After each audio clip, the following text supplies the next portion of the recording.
ఇన్నేళ్ళు గడిచినా అనుకున్నది జరగలేదని బాధపడుతుంటాం. Don't give up, be strong నా ఫ్రెండ్ చెప్తాడు. తండ్రి చనిపోయాడని ఏడుస్తుంటాం, స్ట్రాంగ్గా ఉండు, బాధపడుకొని చెప్తారు. ఇలా జీవితంలో ఏ కష్టం వచ్చినా అందరూ మనకు చెప్పేది బీ స్ట్రాంగ్ అని. వాళ్ళు చెప్పింది నిజం.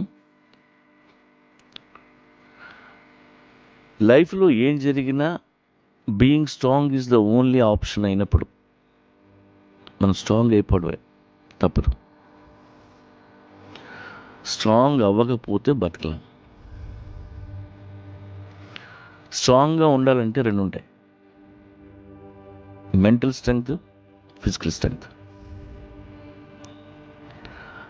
స్ట్రాంగ్ పీపుల్కి కొన్ని క్వాలిటీస్ ఉంటాయి.